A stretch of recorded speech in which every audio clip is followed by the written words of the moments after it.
The last crusade awaits, the most lonely and bitter. Brave warrior sets off in a feeble ship.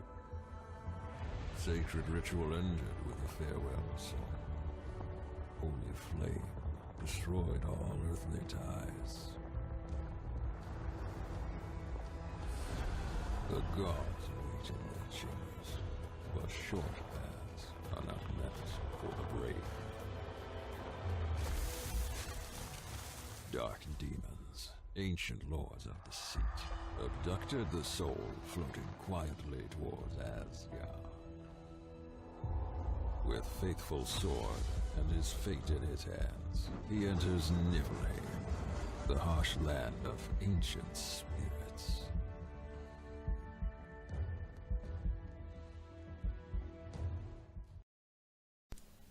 Salut tout le monde. Alors, qu'est-ce que c'est que ce jeu? Vous voyez une intro. C'est Niflheim. Donc Niflheim, c'est un jeu en Early Access. C'est un jeu type survie. Mais un peu light quand même en survie. Dans lequel donc, vous incarnez un viking qui est mort, mais qui dans son dernier voyage vers Asgard a été intercepté par des démons maléfiques qui ont amené son âme vers Niflheim, le monde de la glace. Et ils lui ont donné une épée et il va devoir accomplir sa quête sur Niflheim.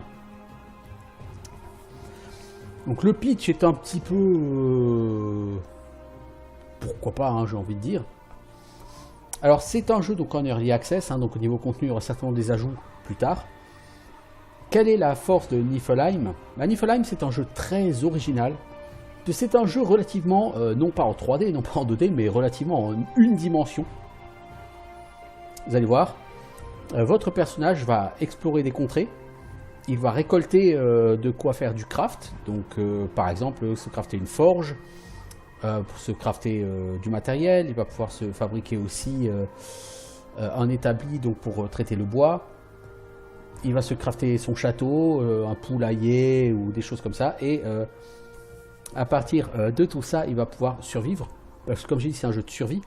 Donc vous allez avoir des jauges de survie, sauf que bon, contrairement à Conan Exile, vous avez une jauge de faim, une de soif, une de température, une d'encombrement, une de stamina. Là, vous n'avez qu'une seule jauge, c'est la jauge de satiété. On va regarder un peu tout ça. Donc on va commencer en mono-joueur.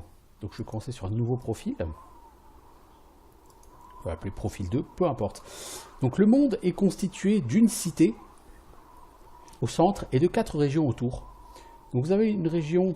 les collines du Vieil Ours, terre de montagne, pierre et glace, enveloppées d'un brouillard froid, abondance de petits animaux avec beaucoup de loups et autres prédateurs. Et la forêt de la louve cyclope, des dures terres de forêt obscures couvertes de neige et de glace, de nombreux animaux sauvages de tout type y habitent, beaucoup de baies et de champignons. Les contrées de l'aigle du désert, des terres marécageuses couvertes d'un brouillard dense où les oiseaux se cachent des prédateurs qui les guettent dans l'obscurité. Et enfin, les terres vagues du dragon de glace, un désert entouré de montagnes et de rochers, dont l'herbe haute et sèche sont embusquées de grands prédateurs et leurs proies. Alors pour l'instant, j'ai joué 2 heures à ce jeu. Je les ai passés sur les terres vagues du dragon de glace. On va essayer autre chose aujourd'hui. On va essayer la forêt de la louve cyclope. Donc, vous avez plusieurs personnages disponibles. À terme, vous en aurez plusieurs. Pour l'instant, nous n'avons qu'un, le viking. Eh bien, soit. Donc, jouons un viking.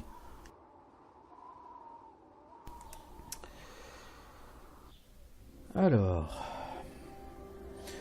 Donc, voilà. Ici, vous choisissez l'endroit où vous voulez aller. La carte du monde, donc vous avez la cité, la ville du temple. Mais il faudra arriver sur les domaines. Là, vous avez une localisation. Ici, là, en bas à droite, c'est la terre du dragon de glace. Et vous, vous commencez dans la forêt, donc qui est là en haut à gauche. Donc, je vous ai dit, c'est un jeu en une dimension. Et de fait, c'est un jeu en une dimension. C'est-à-dire que votre personnage, il peut aller à gauche, il peut aller à droite. C'est tout. Éventuellement, il peut rentrer dans des portes. Mais c'est tout. Et donc, sur certains objets, donc là, concrètement, la vue, elle est simple. En haut à gauche, donc vous avez un gros bouton qui permet d'aller sur la carte principale. En haut à droite, donc vous avez 2 gros boutons. Le premier qui indique l'heure du jour. Le deuxième bouton, donc qui vous permet, donc qui remplit, sert aussi un peu de jauge de vie, qui vous permet d'accéder à votre fiche de personnage. Vous avez de la santé, de la défense, de la force, de l'endurance, des coups critiques, des chances de critique, des habiletés, donc qui vont être gagnées au fur et à mesure de l'aventure, et ici des niveaux d'expérience dans plusieurs, ce qu'ils appellent niveaux d'artisanat, donc guerrier, bûcheron, mineur, forgeron, charpentier, alchimiste, cuisinier, commerçant, chasseur et fermier. Ici une fiche de personnage, donc pour l'instant j'ai un bouclier en bois, et je n'ai rien d'autre. Donc dans la barre de raccourci à droite, là vous avez vos armes. Donc au niveau des armes, j'ai un bâton, j'ai un arc, j'ai une hache. Et ici donc il y aura de la place pour mettre des outils pour creuser, une pioche, et ici des munitions. Vous avez un coffre avec votre inventaire, donc justement il y a le pic que je vais équiper tout de suite. Et des flèches primitives que je vais équiper tout de suite. J'ai une potion de santé qui rend 25 PV et 50 d'endurance. Une bière qui rend 50 PV.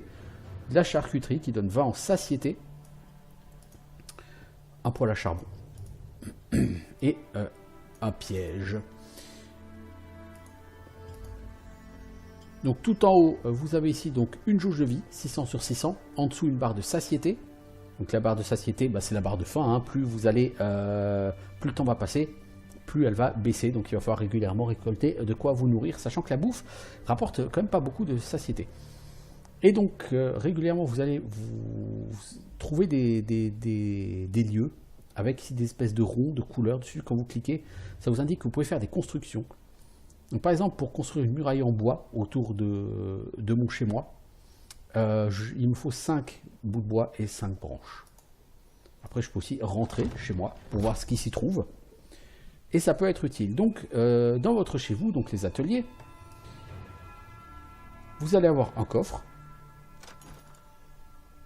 qui pour l'instant est vide. Ici, vous allez avoir la mine, si je ne m'abuse.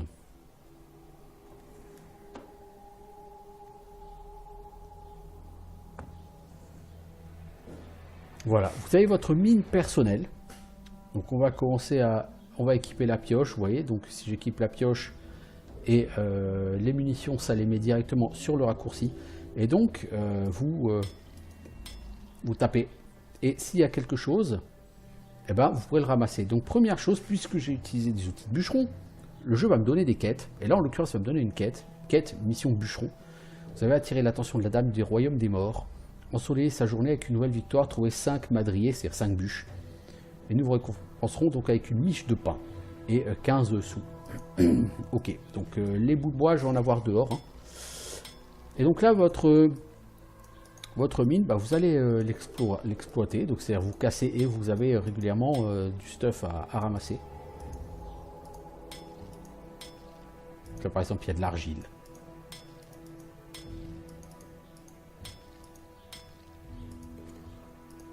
Et ici, argile et pierre de construction. Et vous continuez ainsi. Alors, normalement, pour la forge, il faut une argile et une pierre de construction. Donc, je vais au moins faire ça pour fabriquer la forge, vous montrer comment ça marche. Logiquement, j'ai 2 argiles et 2 pierres de construction, là, c'est ça. Non, 4 pierres de construction, pardon, et 2 argiles. Voilà, j'ai gagné un niveau d'artisanat, donc c'est mineur. Je suis maintenant mineur niveau 1. Fantastique. À quoi ça me sert? Pour l'instant, ça ne m'avance pas grand chose d'être mineur niveau 1, mais je suis mineur niveau 1. Je ne vous explique pas à quoi servent les niveaux en fait. Ça qui est un petit peu dommage, c'est un jeu qui vous laisse un petit peu découvrir les choses par vous-même. Donc la mine, elle aura un terme, hein. À un moment donné, elle va s'arrêter. Mais je ne vais pas aller jusqu'au bout du monde. Hein. Là, tout ce que je veux, c'est avoir 5 pierres et 5 argiles. Donc j'ai 7 pierres et 4 argiles, il me manque une unité d'argile. Alors pour savoir si un objet est intéressant, si vous pouvez interagir avec, vous voyez le curseur là, sous la flèche, une espèce de bulle violette, c'est-à-dire qu'il n'y a rien à faire. Et par contre là, quand je vais sur certains objets, la bulle devient verte, ça veut dire que je peux interagir avec cela. Ramasser ou les casser ou quoi que ce soit, mais que je peux interagir avec. Donc là, voilà, par exemple, ce petit champignon là, hop, je peux le ramasser. Une amanite verte. Techniquement, satiété moins 20. Donc je suppose que ça va être utile pour faire des potions, hein, en alchimie. mais clairement, c'est pas vraiment un truc qu'il est conseillé de consommer comme ça. Oui, comme je vous dis, c'est du une dimension, hein. Votre personnage, il va à gauche ou à droite, hein, c'est tout. Il ne va pas dans une autre direction que gauche ou droite. Donc cette amanite, je vais la stocker dans mon coffre, parce qu'elle ne va pas m'être très utile, je pense.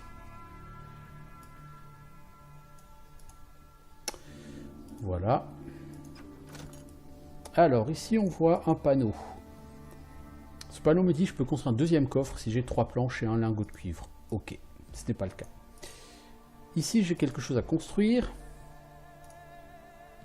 C'est une scierie. Il faut 5 branches et 2 pierres de construction. Pour l'instant, je n'ai pas de branches. Là, vous avez une espèce de coffre-fort dans lequel vous allez trouver une épée, un home de chasseur et un piège à brebis. Donc là, l'arme que vous avez en commençant, c'est un bâton de berger. Dégâts 10-17, c'est un jeu sponsorisé par Justin Bridou, hein, bien sûr. Et là, à la place, vous avez une épée rouillée, dégâts 13-25, avec 5% de chance de faire du critique, donc c'est largement mieux. Du coup, le bâton de berger, je vais le remettre dans mon coffre.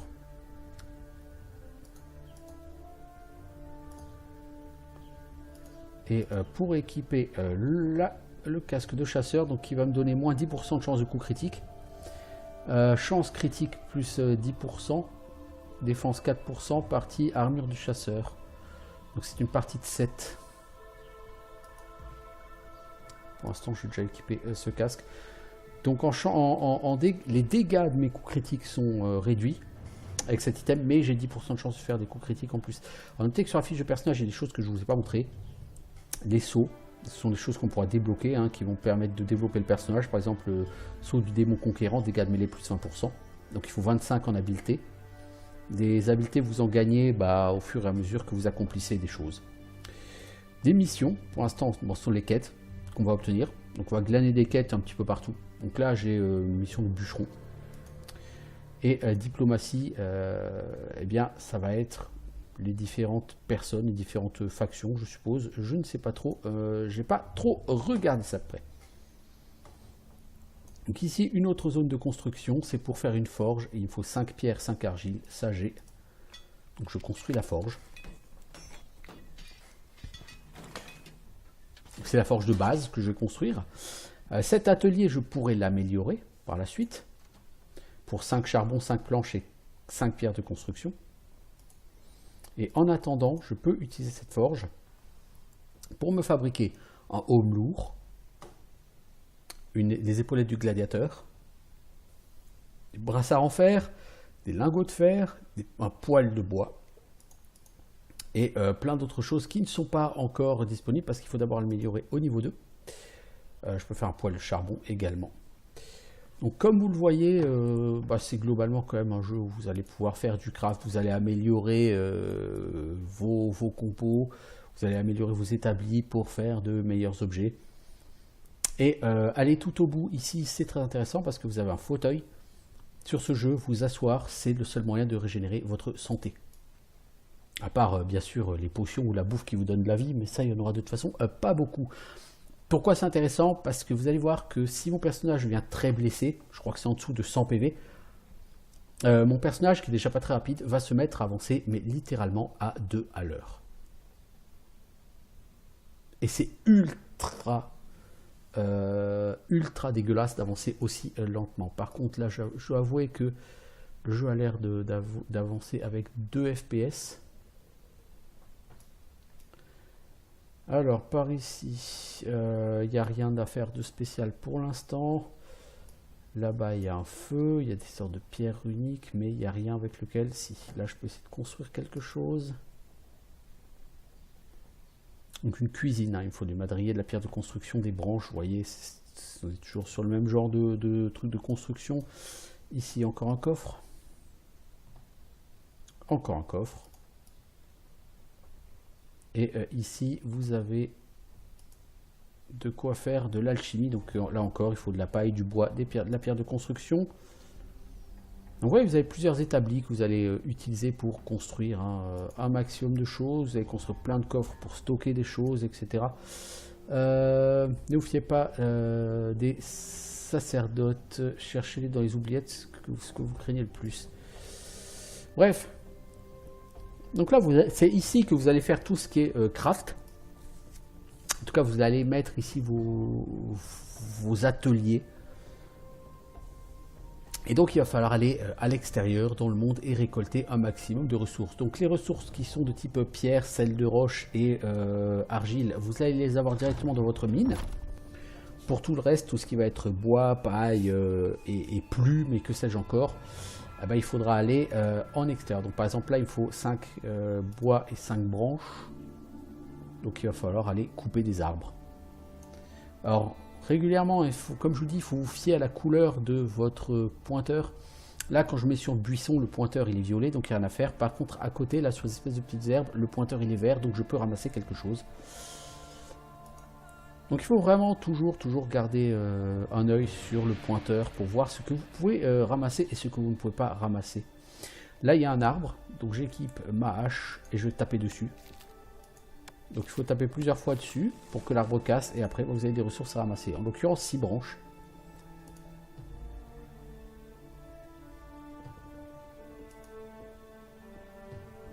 Alors j'ai ici une branche, un églantier. Ok, donc là il y a un sapin. On va le couper. On obtient 2 bouts de bois, des pommes de pin et de la résine. Du romarin. Alors là, il y a un endroit où rentrer. On va y rentrer après. Je vais juste couper ces 2 arbres là qui sont devant. Et éventuellement chasser les espèces de poulets là.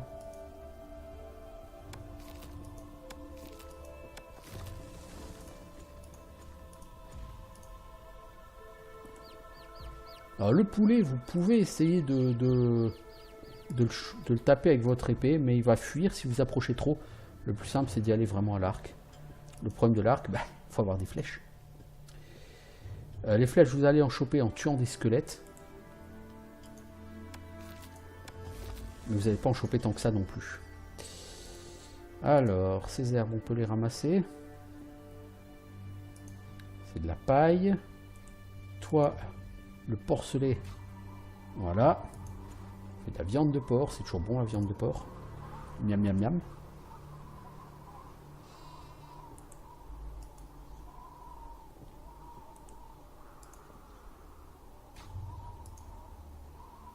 Alors, toi tu m'as donné quoi? La viande d'agneau et de la laine. Pourquoi pas, hein?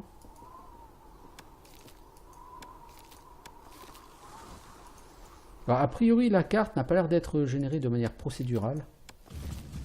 Pour la carte en elle-même. Après, pour ce que vous trouvez dessus, si. Toutes les zones en intérieur, les mines et autres, elles sont gérées de manière procédurale. Alors madrier, j'en ai en tout combien? 5. Donc je vais aller voir pour la quête de bûcheron. Et je vais réaliser cette quête. Ça va me faire perdre mes madriers, mais ça me permet de gagner une miche de pain. Parce que vous voyez, je suis plus qu'à 65 sur 100 en satiété. C'est pas beaucoup, ça descend vite. Et je vais gagner 13 de satiété en mangeant cette miche de pain. Ça mange pas de pain. Même si c'est complètement con à dire. Alors, là, il y a quelque chose. Si on rentre là-dedans...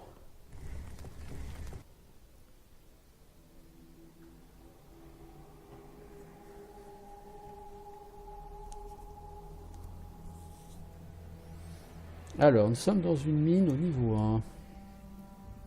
Ah ben là, des squelettes. Donc pour taper, hein, vous faites des clics sur la cible. Voilà, donc pas mal de flèches à ramasser sur les squelettes. Ça, ce sont des zones de brume empoisonnée. Vous allez perdre régulièrement de la vie quand vous marchez dedans. Vous voyez ma vie, elle descend. Là, je récolte des paxils, donc des champignons. J'essaie de traverser le plus vite possible pour perdre le moins de vie possible. Et j'avance. Donc en tapant, vous allez augmenter... donc là, par exemple, la compétence guerrier, elle augmente quand vous tapez. Donc j'ai gagné 4 XP de guerrier. Je viens de tuer 4 ennemis, hein, donc voilà. C'est aussi simple que ça, je pense. Vous gagnez un peu d'XP de guerrier en tuant des ennemis, c'est logique quelque part. Donc j'ai 25 types de champignons différents. Il y a vraiment beaucoup de types de champignons différents sur ce jeu. Là j'arrive au bout de ce niveau. Je n'aurai rien de plus à y faire. Et régulièrement, donc vous allez avoir des espèces de portes dans les niveaux des mines. Et ces portes vous permettront de descendre ou de monter pour aller voir les autres étages.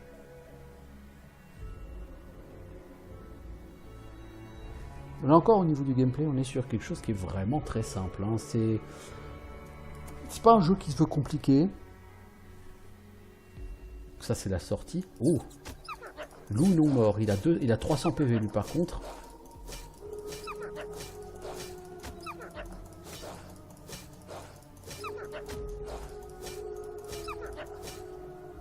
Eh ben, œuf pourri et défense. Waouh.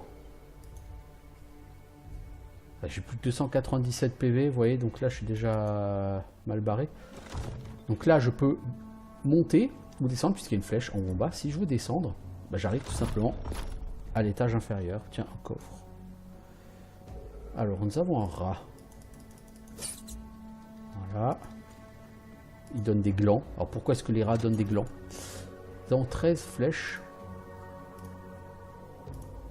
Et une bière. Alors par contre je suis en train de prendre des dégâts. Non, non, ça va, je suis pas encore dans la brume.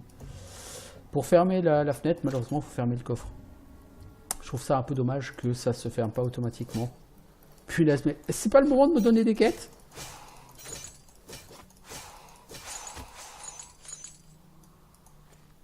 Putain, mais quel est l'intellectuel qui m'a filé une quête en pleine truc? Vous avez attiré l'attention de la dame du royaume. Ok, il faut un œuf pour faire une omelette en échange. Ok. Par contre, je trouve que la navigation dans les menus est assez lente. Si bien que quand vous avez des ennemis qui approchent, c'est compliqué de réussir à fermer la fenêtre pour vous adapter. Alors, donc j'ai gagné un niveau en tant que guerrier. Par contre, je suis assez blessé, donc je ne vais pas rester dans cette caverne plus que ça.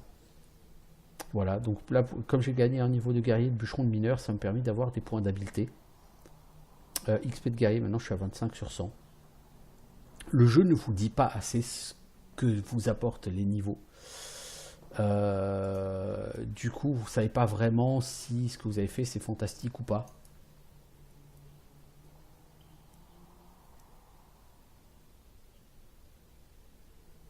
Bon.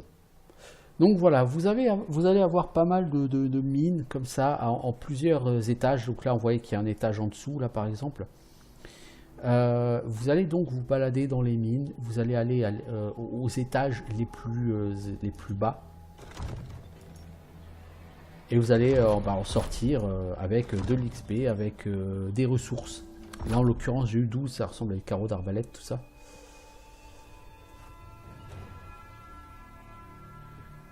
Non, ce sont des flèches primitives.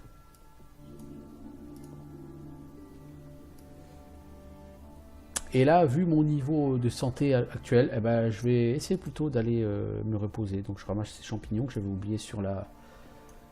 Alors peut-être que ça, c'est un endroit avec une... Peut-être qu'il y a une chaise ici. Portail ancestral. Donc il y a une clocharde. Elle me demande de ramener un flacon d'hydromel. Elle me racontera l'histoire de ce lieu. C'est-à-dire mon histoire. Pourquoi pas.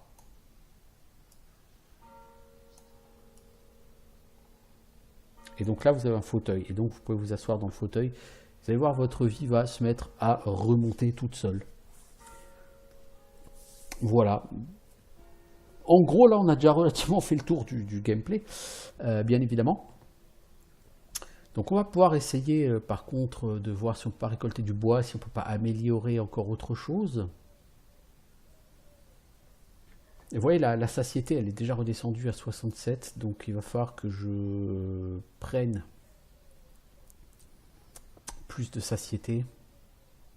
Et vous voyez on a beaucoup de trucs qui rajoutent 1 ou 2% de satiété, c'est pas beaucoup. Donc il va falloir faire quand même beaucoup de récoltes. On va prendre cette charcuterie d'agneau, voilà, je remonte à 92, c'est pas mal. Donc je vais ressortir d'ici. Flacon d'hydromel, pour l'instant, je ne sais pas du tout où trouver ça. Alors, qu'est-ce que j'ai comme ressources? Il me faut du bois, beaucoup de bois. Donc je vais essayer de partir dans l'autre sens, puisque vous n'êtes pas obligé d'aller à gauche, hein, vous pouvez aller à droite aussi. Par contre, donc il n'y a pas de profondeur au niveau du déplacement.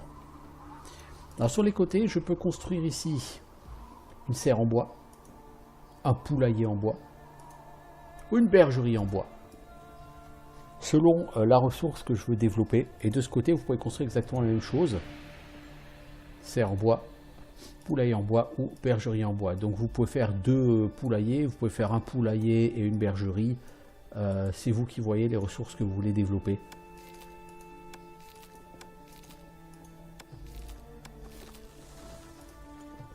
Alors, 3 madriers, c'est cool, il m'en faut un peu plus quand même.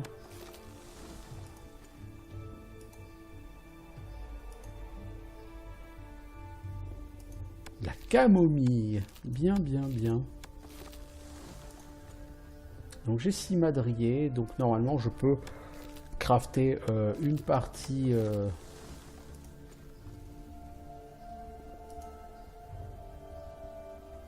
améliorer mon chez moi en mettant des protections extérieures. Alors c'est un jeu potentiellement multijoueur, si vous voulez vous pouvez jouer à plusieurs, hein. Donc je suppose que c'est pour ça que vous pouvez défendre un petit peu votre ville. Donc des courgettes, des courges, des choux, des semences sèches, vraiment beaucoup de choses à récupérer sur ce jeu. Il y a 3 milliards de types de ressources littéralement. Donc c'est quand même essentiellement un jeu de récolte, même s'il y a un peu de baston aussi. Ça reste quand même à mon sens plutôt un jeu de récolte. Vous allez récolter beaucoup et souvent.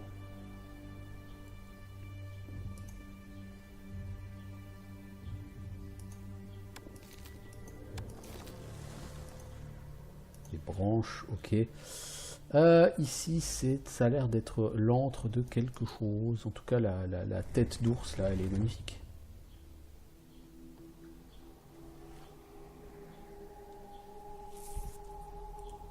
Oh, une araignée. Grande araignée rose. Elle se défend beaucoup plus que les squelettes et elle tape beaucoup plus fort que les squelettes. Elle va me donner de la chair d'araignée. Ça donne très faim. Ça donne envie. Hein. Donc, comme je vous disais, vous allez avoir un certain nombre de...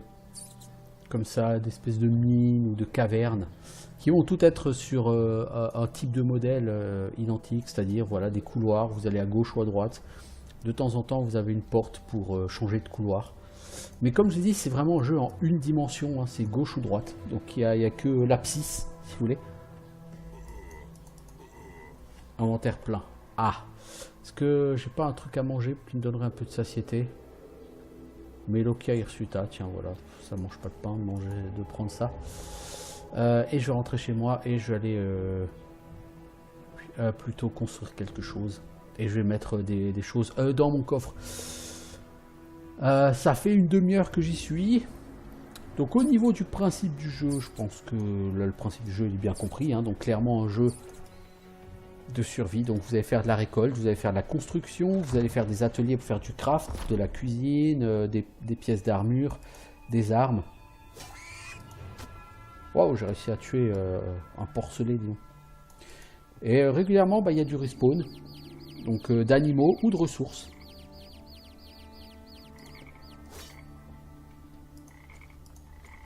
La viande d'oiseau, des plumes.